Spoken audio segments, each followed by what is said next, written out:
Santa Barbara Baker here, showing you how to build a pizza using a wooden cutting peel. A wooden cutting peel is a great surface to build pizza on.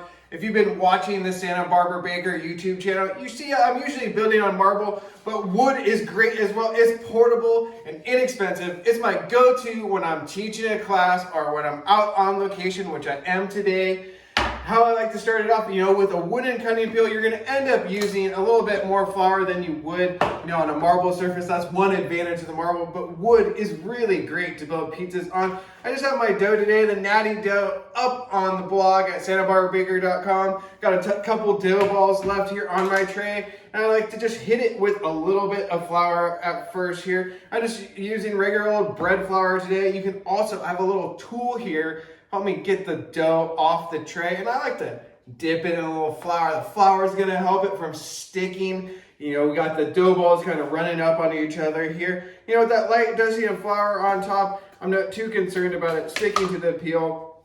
I'll get it right down here. The dough looks like it proofed nicely. Gonna cover up the last dough ball here. Now, once I have it out on my wooden cutting peel, I just shape it back into a mostly round shape, as good as we can get here. And then, it feels a little sticky here on the bottom, so I'm gonna go with a nice little dusting of flour here. And this is where I can start just working it out. And the easiest way to start stretching a pizza is you can just do some tapping here, tapping as you go around the circle. I'm preserving the crust on the outside here and also the center. I like to just not touch the center at first, because once you overstretch that, it gets too thin.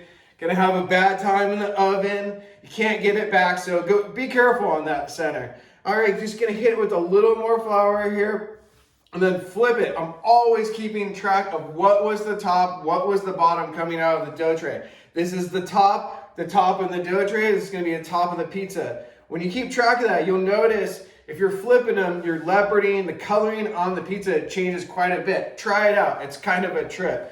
So I just have the top side up now, just giving some nice pressure in here, just kind of tapping as I'm going around the circle of the pizza. And you can see just by going like that, you can open up your dough ball quite a bit. But what I like to do, even when I'm working on a wooden cutting peel like this, is pick it up into my hands, and you can go back and forth, turning as you go. That's a little more advanced, or just even, get your knuckles under here as I've shown on some of my stretching videos and start opening this dough ball up. If your dough is nice and tempered, by tempered, what do I mean? That's warming your dough up to room temperature. That's what I got here. This dough maybe could have gone a little bit longer, so it's, taking a little bit longer to stretch. The warmer your dough is, the easier it's going to be to open. But the whole thing is, when it gets too warm, you can definitely overstretch, so be careful. As I got this opening up here too, I'm gonna see, there's a little bit excess flour on my peel. I can just kind of dump it off here if I got a space to, it's always good to have some sort of like little discard area. If you got a little bit too much flour, don't dump it on the floor, especially, when you're in such a nice spot like I am today. You can see this opening up nicely here. I'm just going around with the back of my hands, making sure to keep it moving, preserving that crust. And after a bit here, I'm shooting for, about a 13 to 14 inch pizza. After I feel it's nice and open, I can go in with my hands here and just stretch it for that final bit. Still, you're keeping track of what's top and bottom. I'm gonna stick what's gonna be the top of our pizza directly onto our wooden pizza peel here, pushing it down. And what I'm gonna do now is hit the bottom of the pizza with some more flour. I think when you're starting out making pizzas, this might be something that people don't really see as much, or you're just seeing people put a lot of flour onto the peel.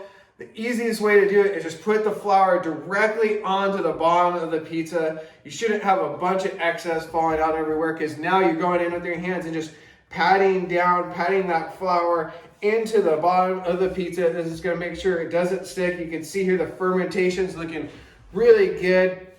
Just kind of evening out this flour and evening out that crust. You can open it up. You can even use your hands here to stretch it out just a little bit more. This is looking pretty good to me.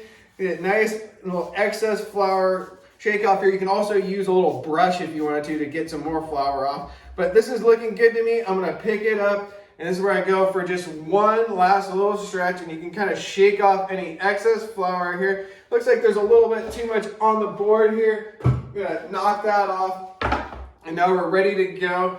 keeping track of that top and the bottom. Bottom's going down now onto the pizza peel. And I stretch this out one last time, getting into a nice round shape. Look at that, nice puffy crust should puff up real nice. Or maybe you can stretch it out a little more. You can go with your hands like this, just going around in a circle. But this looks good to me.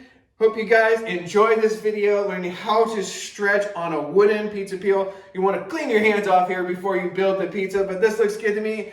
If you enjoyed, please like and subscribe. Let me know what you think. How do you like to stretch pizzas when you're out there on the go with your peels, out there in the wild making pizza? I love you all. Check out the blog. It's SantaBarbaraBaker.com. That's where you can find all the recipes, including the dough, sauce, everything, and a ton more videos.